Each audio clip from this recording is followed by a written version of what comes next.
Patrick Almeda, thank you so much for joining us today.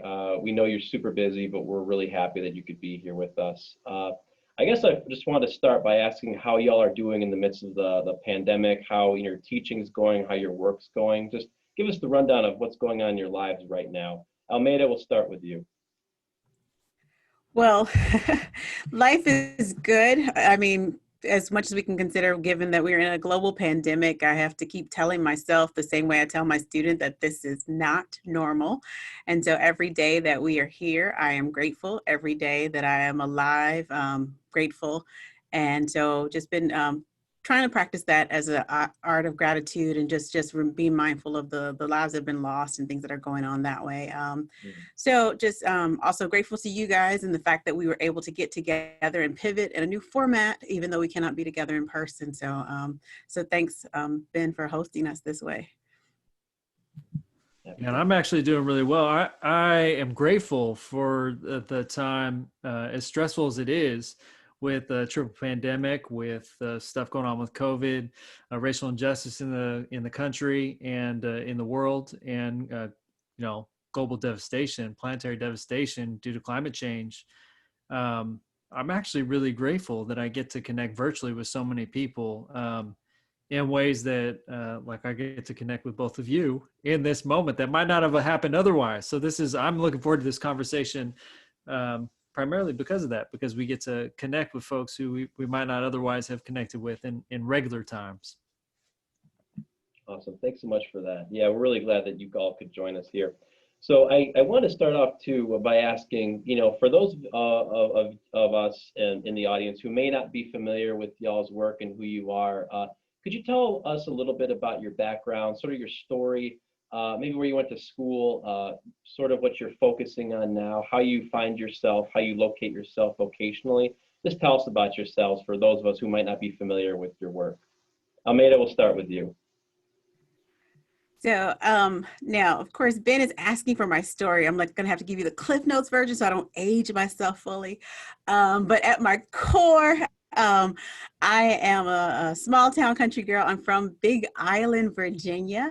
And so I started out there as a part of that, but my real story really is from my parents and my family. I grew up in a small Baptist church there. And so I got my start even before school and even before all of that good stuff and the work that I do as a Christian educator from my folks and my family. And so they were lay leaders in my congregation. And I always tease people, I tell them that my folks taught me the art of getting kicked out of Bible study because my dad was the guy who would always ask those tough questions of the pastor or the teacher and would push for critical conversations about faith and in the life of faith. And they also always stressed faith, but they also stressed radical hospitality. And so everybody was always welcomed in our home, even though we didn't have very much. Whatever we had, it was just lima beans. You were welcome to come to the house to have some. And so that's part of who I am. And also, they also stressed education. And so my parents probably never expected me to go and be a Christian educator because I was pushed out and started out as an electrical engineer. So my first degree is from MIT in electrical engineering. And then I quickly switched out of that and started teaching middle school. And that's where I really sensed a call to youth ministry and to ministry in general. And so from there, started volunteering in youth places and taught middle school math and science, but knew that it wasn't just math and science that I wanted to teach, but I really wanted to think about faith formation. And so that started me on this path right here. And so I've been researching and writing about adolescents and their faith formation for years now, it feels, and primarily with African-American Christian youth. And so recently been working, finished a book a couple years ago on spiritual lives of young African-Americans and really looking at how they integrate or don't integrate their lives with their activism or their spirituality with their activism or their faith commitments. And now continuing to do more of that work in terms of just thinking about youth agency and a bunch of other stuff that I'm sure we can talk about more. But that's who I am now. I currently teach at Yale Divinity School, and I'm happy to be able to live out my vocation here with another set of great and phenomenal scholars and students, and to help them think about a life of teaching people, to teach people to grow in faith. So. Thank you so much for that. Patrick, tell us about yourself. Yeah, I'm Patrick Reyes. I have been introducing myself as someone who sits between generation of Carmelitas. So being at home right now, you might hear Carmelita, my 3-year-old, running around the house, and raising her to just be a strong Chicana in this world and in this moment, Latina in this country. But I was also raised by a Carmelita. My grandmother, Carmen Reyes, raised me. And as far back as we can go, 5 generations behind her, there's a Carmelita, and 5 generations from my little Carmelita, there will be another one, I'm sure. So I am shepherding this moment as a Chicano author, parent, friend, person in this moment, really just kind of trying to make a way for future generations to thrive. And that ties into my work. I'm from the left coast, California, but I find myself in Decatur, Georgia, working for the Forum for Theological Exploration, shepherding the next generation of Christian leaders for the church and the academy. My work has been primarily working with scholars of color and fellows. Almeda being one of those, prior to my time here. So I get to work with great alumni, and really trying to build the conditions for us to thrive. And that's been also my research. My work has always focused on meaning and purpose, going back to the work I was doing in California in my doctoral program, going and working in the fields and the packing sheds and asking people what in their lives, what in their spiritual, religious lives gives them hope and gives them life in these moments where they are working for put food on our tables that we're all benefiting from in this moment, and couldn't afford to put it on their own. And why did they do this work? And so I've always kind of focused on this question, and specifically through my Latino lens. So that's a little bit about me and my work and where I am now. So thanks for the question. Thanks so much, Patrick. Really do appreciate that. So, Almeda, could you tell us a bit about your research, kind of where your research has been and where your research agenda is going? Some of the things that you study right now and the things that you. So in terms of kind of the research as it's evolving, so I mentioned a little bit about working with African American youth and young adults and youth spirituality in general. But it's interesting for me that I have also been kind of moving and shifting somewhat historically, but not necessarily historically, but for me, I've been wrestling with a concept that's not my own, but that's one that I've come across in Henry Giroir's work about the culture of disposability, and particularly as it relates to Black and Brown young people and poor youth.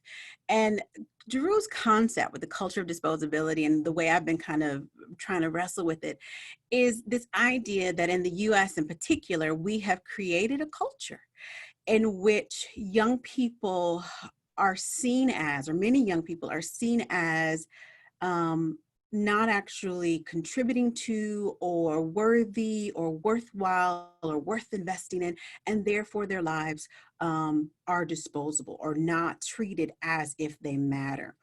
And in particular, from a ministry lens, I've been wrestling with how do we do ministry with young people who have to day-to-day encounter a reality or a narrative or a message in which they're trying to counter or fight against a trend and a culture that says you don't matter or your life doesn't matter. And particularly, I mean, that's not a new phenomenon, but more recently, just to have to kind of wrestle with Black and Brown young people who are having to see it every day on social media, or seemingly every day on social media. And even this summer, in the middle of a pandemic, nationally trying to talk with young people or to help them think through and process, the death of people like Breonna Taylor or George Floyd, and really to say, what is it about being a Black person or a brown person in this country that says that you don't matter or that you're disposable? And so that's, clearly have it, I don't have like a prepackaged curriculum that you can just here, take this and go fix the world. But those are the things that I've been researching and working on, and really putting this idea of the culture of disposability in conversation with positive youth development, but also in conversations around agency, because I really want to think about how do we instill an idea that young people are capable and able to do stuff right now, even as a counter narrative to this culture of disposability, to push back against it so that they don't internalize it, but they also see within themselves the skills and to develop the skills that they need to keep fighting, to keep kind of saying, I do matter, I am here, I'm worth it. We're going to, dismantle this system that has created this culture of disposability. And for me, that's also actually ironically been kind of historical, because, and I can talk about this all day, and I'll stop in a second with Patrick, but I've also been doing this work on looking at these historical exemplars of what I call radical education, or these activist educators who also do this work. So for example, there's this woman, Septima Clark, from the civil rights era, who says that she has committed her entire life to teaching citizenship to students and children who aren't really citizens. And I stayed with her question, and I stayed with that statement for so long, because I'm like, here is this exemplar of this woman who has committed her life to teaching kids something that legally they weren't really equipped to do. So what can we learn from examples like that to help us wrestle with these young people who are marginalized or who are pushed to the side, to maybe help us bridge some stuff to help them see, wait a minute, what can we do now to persist in the face of these seemingly insurmountable odds, or these illegal battles, or things like that. And so that's the work that I've been doing more recently. And it's fascinating work, it's enlivening work, it's sometimes overwhelming work, but that's where I am. Thanks so much for sharing that. Patrick, same question to you, kind of where your research has been and sort of the things you're working on right now. Yeah, my research is, as I said, has always been, and I would say it's also a core commitment of FT, where I work around vocation, meaning, and purpose, and how do we understand call. And in my first book, Nobody Cries When We Die, God, Community, and Surviving to Adulthood, it was exactly that last part, surviving to adulthood. When I was going through my ministerial training, my NBIV program, my PhD, I was reading all this vocational literature because of the questions I was asking. What gives us meaning and purpose? And it was always like just ignored a whole people. Like it, didn't include Latinos, didn't include people of color, didn't have our stories, didn't have our histories of survival, didn't have any of this. And I felt like there was a real missing component, just in terms of me seeing myself in the text. So that first book was really about, thinking through, what does that call, vocation as a call from God, actually look like? And I think there's tons of biblical texts in my own story and the stories of the folks in my community, the folks I was interviewing, that say it's a call to survive. Like calling just to breathe sometimes is enough. It's not about finding your higher purpose or, be discerning your next job and all this other stuff I was reading, and then all this white literature that was really focused on folks who had options. My people didn't have options. So I was like, I need to talk about and start and honor these stories of my grandmother. Like I wanted to see, I mentioned Carmen, Grandma Carmen. I want to see Grandma Carmen in the text, who was our pastor. She was our youth pastor. She was our grandmother. She was our teacher. She was the one who gave us a bed, when we needed it, gave us food, fed us. These are the core constituent elements of call for me, was the call to life. And so that first book was really about taking inventory of like, okay, if I have to read all this other stuff, I was about to say junk. It's not all junk. It's all really good. I also say like just a completely, I have a, myself and my community have a completely different starting point. This week we're discerning, reading in the news about children being separated from their families, over 500, who do not have access to their parents. I mean, if that doesn't make you cry and break down and say, those are our children, then you're not doing the right work. And in the vocational literature I was reading, that was not there. It wasn't even a question, wasn't even a consideration. So I was trying to take inventory of this in a personal narrative sort of way to say, these are the stories of my people. And this is this is the call to survive. In this next book I got coming out in March, The Purpose Gap, it was actually to put the facts and figures behind that, to really say, let me take a deeper inventory of to what Almeda was saying around the systems that are designed. This is a design that we have are barely surviving, that we have to say vocation is a call to life, because these systems are designed to annihilate us, to dismiss us. In the case of Latinos and indigenous Chicanos like myself, to erase us from the record. So how do we take inventory? How do we build the systems to actually place us as center? How do you create the conditions for the next generation of Black and brown kids in this country, indigenous kids, to thrive? If we redesign when everything was designed against us and still is, if we were to center that and really think about that, and that's why the purpose gap is around that. Like, this is like the education gap, like the housing gap, like the wealth gap. If we were to center our lives of meaning and purpose and actually do some work around that gap of meaning and purpose, what are the systems? What does the church have to offer? What does education have to offer? What does the government have to offer to actually step in and center our lives? And to me, that's exciting work. And I think, like Almeda said, I spent more time writing the second book, jumping from crisis to crisis, just crying, organizing, talking with folks on the phone, doing pastoral care, showing up at funerals. It's not fun work at all. But the work that is to come is absolutely inspiring and hope-filled, because when you hear the lives of these young people, and Almeda's work is actually like the best case of this, it's incredibly hopeful because they're building. They're not waiting for us to give them permission.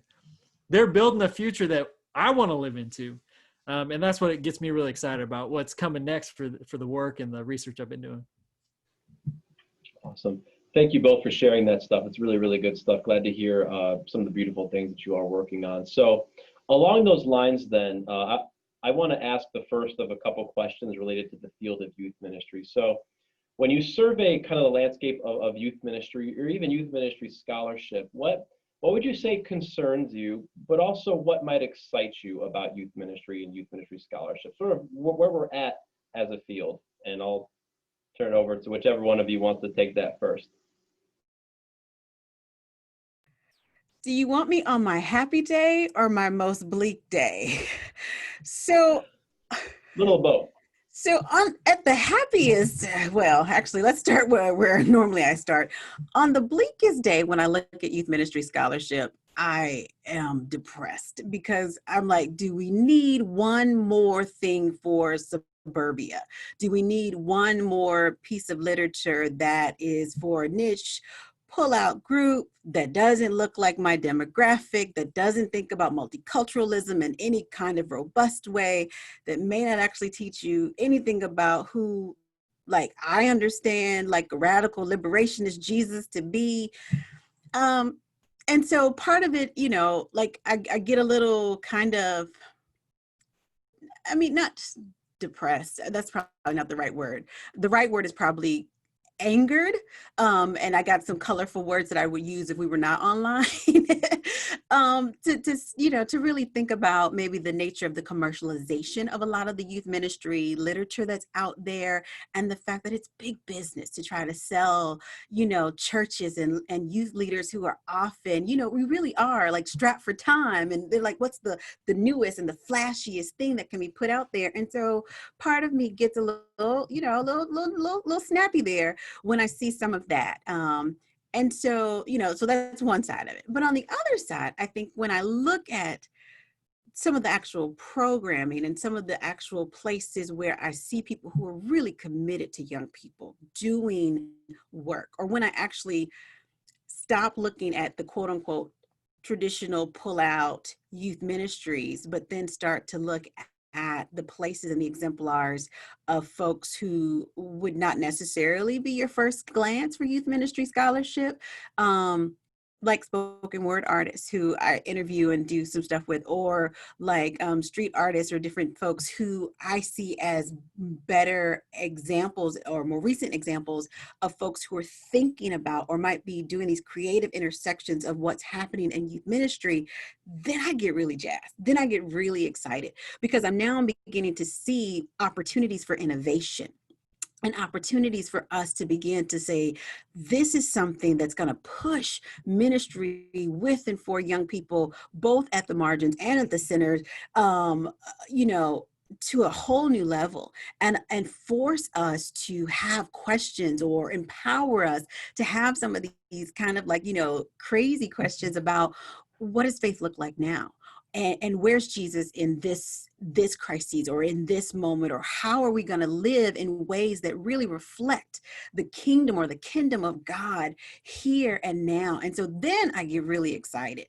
And so, and I mean, I don't want to give names here or there in terms of like my who's who list, or my, you know, examples of what not to buy. But I think part of it is also just, I think we have to push ourselves also, both as those who are doing the work and those who are writing about it, to look beyond maybe some of the prepackaged places, or to really start stretching ourselves to think about what are the alternative models maybe of excellence and youth ministry scholarship, and youth ministry education and models. That's good stuff. Patrick, what are your thoughts? Yeah, so first, to give a little context of where the work at FT kind of sits, we coordinate on behalf of the Lilly Endowment a youth theology network, and you can go see all the resources and work that comes out of that, youththeologynetwork.org. And I'm in this really kind of new spot because of COVID. So this, you know, I'm going to date this video, so, you know, won't last, you know, beyond this moment. But the thing that I'm really wrestling with in this moment is with those programs, which would have was, you know, innovating to a certain extent, but they were innovating for suburbia. Most of them are, you know, on college campuses, you know, working with high school youth to kind of think about, you know, their own sense of call and purpose. And they would have been cookie cutter, you know, what can I grab off the shelf? What curriculum can I use? How do I engage high schoolers on the weekend? Like all these questions that have been kind of stereotypical mainline Protestant youth ministry questions. And my frustration for the longest time in all my work and working with, you know, I started out working with gang affiliated youth, was that all those cookie cutter shelf stuff didn't fit anyone, again, to the context from where I came. But in this moment, I'm reading these reports and I'm reading what these programs are doing in this COVID moment and in this triple pandemic, where they're facing climate change and they're facing racial strife in the country, and starting to pay attention to these bigger issues. And the young people are already pushing these a lot more. There's been a shift that has been really exciting for me to read, that at least the questions are right. Now, where they're going for answers, I'm not always on board with, but the questions are right, where they're asking what at least I have been doing I mentioned being between Carmelitas. Like, my grandma raised me through high school. I would be dead without my grandma. And that sort of putting home as the center. There is no way not to put home as a center in a pandemic. Like, so these programs are questioning, how do I do youth ministry at home? And for me as a Latino, that's the only place it ever happened. You know, there might be a nice program to get some food on during the week, or to, you know, all the other reasons why young people show up, normally to date whoever they want to date next, you know, like, just being real about what youth ministry is. And, but being at home and like getting that survival skills, getting those questions, wrestling with what's happening on the news, what's happening in their social media, wrestling what's showing up on Netflix that, you know, has not been screened out for youth who are engaging basically adult questions, adult content, and have no real frameworks because they don't have enough life experience to really understand in their own body what they're walking or what they're seeing on the street because they're stuck at home. And these questions are so exciting for me as we coordinate this initiative, as we ask these questions as a network, because it shows a shift in youth ministry, at least in this moment, to go into where Chicano like me in Southern California has been my entire life, and where the next generation still was, which is, who are the elders that are saving us? Who are the folks actually doing youth ministry? Who's doing the nightly meals, not the pizza thing on Wednesday or Thursday nights, but who's showing up and who's kind of holding that space? And we know these are the elders in our community. These are the grandmothers. These are the neighbors. These are the people who have really kind of closed our circles off. And I think what's exciting to me about youth ministry is it's kind of shifting. Okay, they're seeing who the stakeholders are and how do we engage them? How do we engage, Grandma Carmen in youth ministry? Because we know high school Patrick is sitting in her living room and he would rather sit with grandma than be on this Zoom call for 3 hours listening to some, poorly translated off the shelf in-person youth curriculum. How do we engage him? How do we get him off Netflix? And I think this is a really, really interesting moment. And I hope my biggest hope for youth ministry is that this is a learning opportunity to say, okay, if we centered where young folks are, how might that change our practice of youth ministry to hit the block when this thing's over, when the pandemic's over, hit the block and visit people in their homes instead of trying to create the great thing in our building? How do we visit them where they are and see their context? And for me, as someone from marginalized, poor context, that walk, having a youth minister show up at my house, which never happened, would be life-changing and life-saving. And so I think if youth ministry can kind of make that shift from asking that question, how do we do this, to actually actioning it in the next thing, I think the theology will be better, the programs will be better, the young people will be better. The church will ultimately thrive because it will be doing the work that, at least as I read the Gospels, Jesus on foot is a thing. So I'm a little bit hopeful in this moment. Good. So glad to hear that. So along those lines, then, you'll have talked about, prepackaged youth curricula, primarily for white, suburban, upper middle class populations. Just to bring it out a little bit, well, what would you say needs to happen in the research and the scholarship? We're a group of scholars, of teachers. What would you say for somebody who's interested in exploring a research topic in the area of race or diversity or social justice? What would you tell them? Like, what are the things that we might want to explore related to these areas that'll better enable us to sort of decenter the populations that we've always centered and listened to people on the margins? Well, it's always interesting to me when we have to ask that question, partly because I think for so long, it's really hard for persons in positions of privilege to get rid of privilege, or to know what it's like to not be in those places of privilege, and to learn to just listen. And so, like, the first step in any of like the research projects is to really figure out, how do you begin to design or even think about research that has you in a primary role of listener, of non-expert. And that's something, and also to experience stuff like as, an other. And I'm always indebted, by the way, to an Indigenous educator, Linda to U.S. Smith. And I love her work, partly because she has, like, it's called decolonizing methodologies and things like that, where it's a real different project when you think about what does it look like for you to do a decolonizing research project, or a project that is not about just cataloging because most of us don't even think about that when we're thinking about projects or the research that we do with youth ministry, because we're all about, like, I'm trying to do this intervention, I want to save the world for Christ. And yes, that's part of it, but we don't see how interconnected that is with a colonizing project.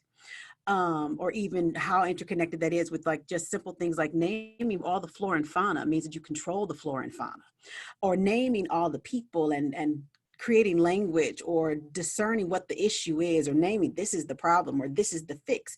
It's controlling it, versus coming in and saying, how can we begin to like work with you and not come in with the fix? How can we not be the great, white, in most cases, like hope or fixer or savior? And that's also a very difficult thing to for most people to begin to do, or even to begin to think about. And I've seen people begin to do really, really good work, and think about, like, the ethics of research projects in terms of reciprocity, in terms of thinking about how do you, like, be attentive to communities with the research.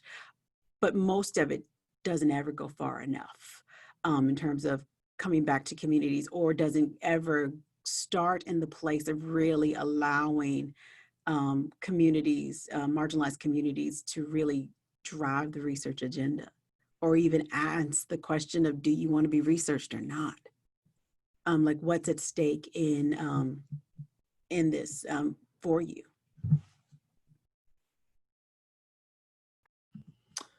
Yeah, the thing I would add to the listening, because I think that's absolutely crucial. I mean, part of the work I've been doing is repositioning expertise. And how do we think about who are the experts in this case, youth ministry? If we're thinking about youth ministry, I mentioned my grandma. It's not enough just to go and listen to her, to get into the house and to meet her and all that stuff. If you're writing a project, or if you're doing a project, you're researching best practices in communities like the one I came from. Part of it is also centering those voices as experts. So including them in the whole design, of course. There's a great book called Design Justice, where it gives an outline of a community project and proposal, nothing for us without us. Like, you have to design with the community in order to do it. And that also comes to me a kind of a stewardship, a idea of the talents that we have to invest in our communities. And if you have money for a curriculum and you're going to reposition what you're going to do, and you're going to talk to Grandma Carmen Reyes, pay her for her time. She is not a volunteer for your program. She is an expert who's been doing this for decades. And I think that's sometimes lost on the kind of, especially for communities of color, people of color, again, Black, Latino, Indigenous folks, that we're kind of come to as like wise sages that will offer up our guidance for free. That's kind of that's an extraction model. Like, if they can just give me that nugget, I can build the program. But if you're doing true justice work, it's not just finding the folks with the PhDs who've done some research, or the folks with PhDs who want to reposition their research because they've been doing white stuff for 25 years about suburban youth ministry, and all of a sudden they see being a person of color is hot now. Like, oh, this is going to give me some cachet with my colleagues if I write this is how you do youth ministry in color. I totally get that's what folks want to do, but that to me is again, an extractive and a dismissal, an erasure of the longer history that we've been doing this work. I am the product of generations of survival. The lifeblood that flows through me is the youth ministry of several generations before. So, tapping into that means that you have to compensate. It is expertise, just like getting a PhD. And if I think, like concretely about how that looks, it means as you're designing with the neighborhood, it may mean centering new leadership, which is like one of the hardest things I know for congregations, institutions, is to really see themselves as you're shepherding this moment. And it can be so hard not to see yourself as the leader that came up with the solution, or the pastor that will carry this work forward. But if we're really going to shift this narrative around who matters, what young people actually matter and need ministry the most, who Jesus would have gone to see, if we thought about that a little more critically, we might think about how we reposition our budgets and our leadership. And I think that's one of the hardest pushes in youth ministry, because it can be with a set amount of resources. I want to do this motion. These are mine. I'm going to come up, and this looks like I'm ready to fight. This is my budget, which is the position most youth ministries take, is like, this is my little, in the congregation, this is my little spot. But if we open our hands to the community and we actually we'll learn that there is a deeper history and deeper story there. And so I would say that would draw us back into different models. Look at freedom schools.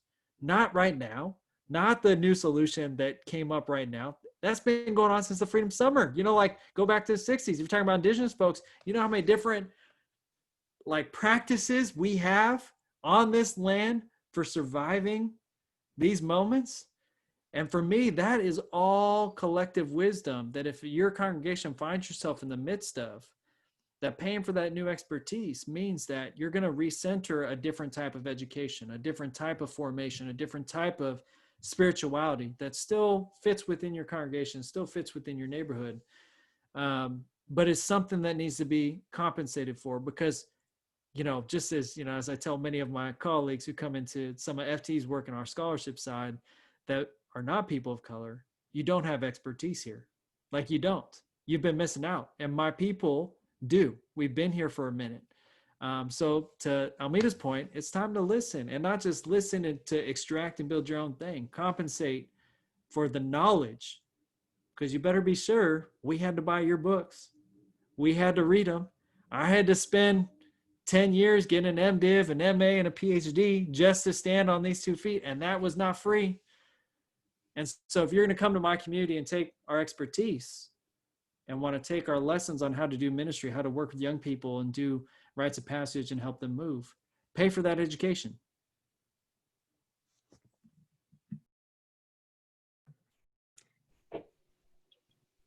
Go ahead, Almeda.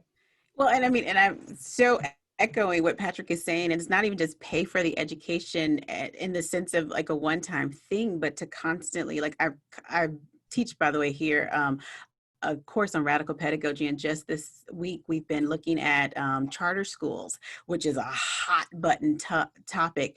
And a lot of these charter schools, when they got started, they would look at these expert teachers, often teachers of color, who had a lot of great expertise with students in poverty, students of color who everyone had written off. And what they did is they would steal this knowledge, and then they would go and start other schools based on these people, like their methods and their strategies. And they would give her like a byline, the teacher a byline, but then it was like, but wait a minute, but now you're making like Bill Gates money off of this woman's, and part of me then is thinking to myself, all right, so the greater goal is to educate an entire community of people. But at the end of the day, I don't even know if that woman probably has benefits. But and so these are the types of things where you're like, you got to think about it in terms of justice for the community, justice for the people that are being put out there in terms of the work. But I also think about it, I love the way you say the repositioning the experts, but I think that's also so important in terms of not just the research that we do, but also for the young people that we want to train up, because they also need to begin to see the people in their community as experts, and then to begin to see themselves as possible of carrying on the torch of experts, to begin to say that, all right, if this person is wise and able to do ministry, I'm also can see myself as doing this type of ministry, so that it is not just, again, outsiders coming in to do the work, but people who are in there. And that's the other thing, because I think the way that you begin to dismantle systems and create the kind of ongoing and continual change in communities is that you actually need to have ongoing organic leadership that stays there. And so that's the kind of work that you've got to be able to see, that Grandma Carmen was a leader, but also that now I'm a leader too, and that I don't have to leave in order to be that leader. I can stay and be this leader and give back to my community here. Thanks so much for sharing. It's a great conversation. I'm sure you both could talk all day about this. I want to wrap up by reflecting a little bit on theological education. So we've talked a little bit about the church. We've talked about the research. I guess I want to talk a little bit more about teaching and theological education, and where you think theological education, particularly youth ministry education, needs to go if we're going to start talking about centering and repositioning communities of color in youth ministry scholarship as well as in youth ministry practice. So thoughts on theological education, where it needs to go, how it needs to change?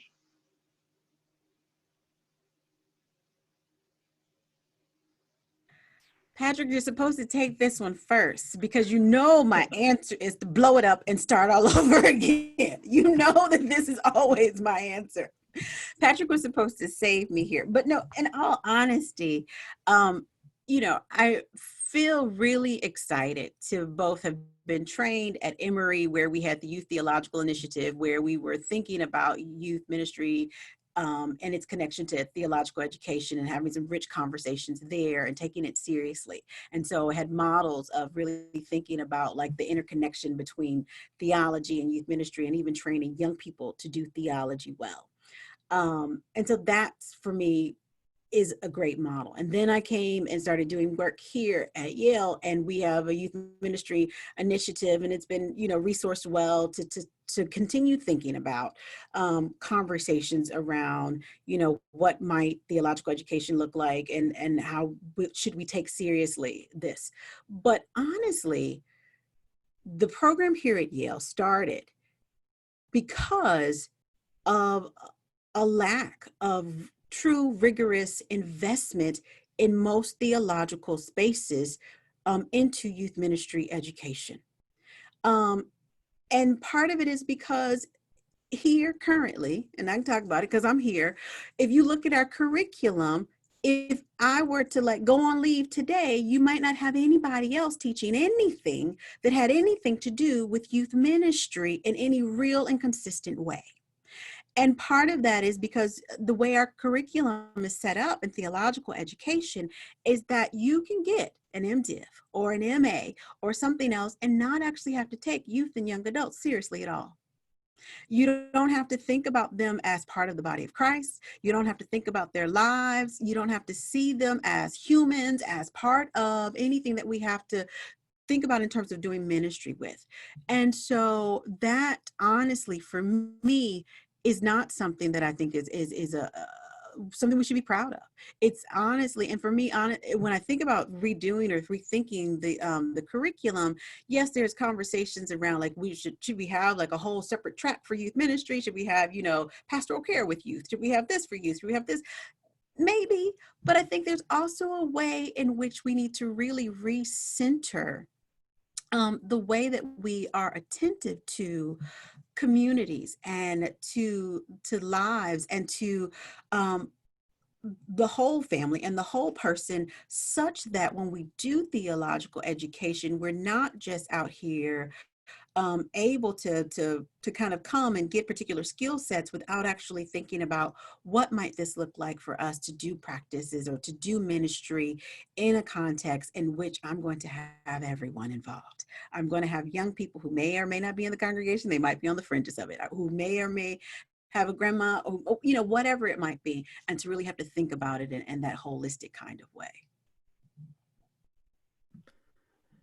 Yeah, that's that's where I would go. To me, there has been such an underinvestment by the church, by our local communities, and future generations and young people. And I think theological education is not being faithful to the scriptures that we kind of all hold as part of our tradition and practices, that centering the voice of the next generation, thinking about the future generations that are to come, to build the world that they will inhabit, not the ones that we will inhabit, but the world that they will inhabit. We just haven't been doing that. We haven't centered it. Many, like Almeda said, many youth ministry programs, if they even exist in seminaries, are normally kind of side projects, they are maybe a program or a concentration. Denominations, of course, want to do trainings. They have large youth gatherings. They like investing in events. I go to, as a lay Catholic, Religious Education Congress down in Disneyland is my favorite event because it's right next to Disneyland. And also because there's tons of folks who care about the next generation that are there.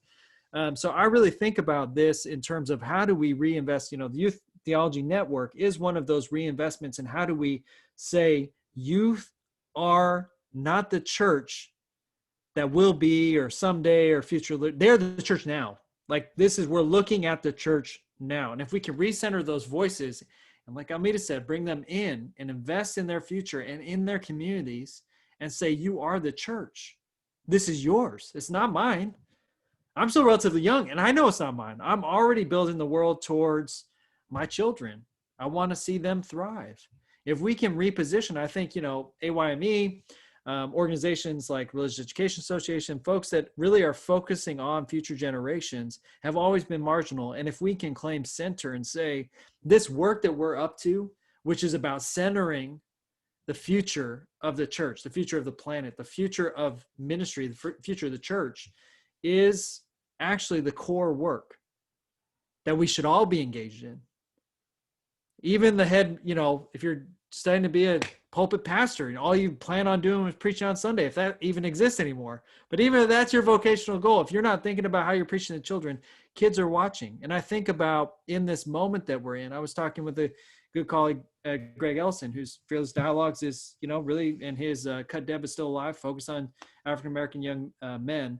And we're talking about how unprepared he and I are as parents for this moment, how we are so overeducated, even in the development of young people, which is both of our expertise in Black and brown communities. We got kids who are always watching us now, always. And our youth in our ministries are always watching us. And that is formational. And if we don't take that serious about how we show up in that pulpit, how we show up in those committee meetings, how we show up in those board meetings, to reposition the lives of young people, we have failed as a church, as ministry, and failed future generations.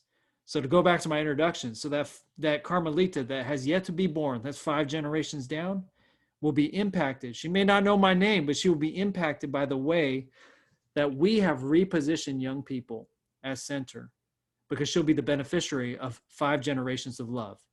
At least that's my hope. So to me, this is life or death work. And this is central to our ministries. And if I can say anything encouraging to AYME, it's that you're doing the work. This is the work. You're at least in the right place. And making it center in all of our institutions in theological education. That's the shift that, Almeda and myself, we need help doing this. Because if not, her and I will keep being those religious education scholars that are out there doing youth ministry. We need a movement to focusing on young people. Thank you so much for that. Good stuff. So I guess just to end, and I think, Patrick, you alluded to it, what would be 1 or 2 things that you might say to us as we're talking about centering youth on the margins? What are some parting words that you might have with us as we, ruminate on this topic, have a couple more conversations on the topic? What are the last couple words that you want to have related to this topic for our people? I would probably say, take the risk, do the work. You're going to mess it up, but now is the time to do the risk. I think that's the thing. Often we don't want to make mistakes, and so we don't do the work. But instead, right now, the work is too important for us to try to get it right before we do it. And so I think right now is the time for us to move forward, to begin doing the work. And we're going to grow, we're going to bump into some stuff, but I think right now is the time. And this is the other thing that I've learned from my years with working with young people, that they know we're going to mess up. And when we come back and we regroup and we say, we're sorry, we messed up, they love us even more, and they work with us, and they're like, we trust you, you got it, you're going to fix it. And you keep going forward.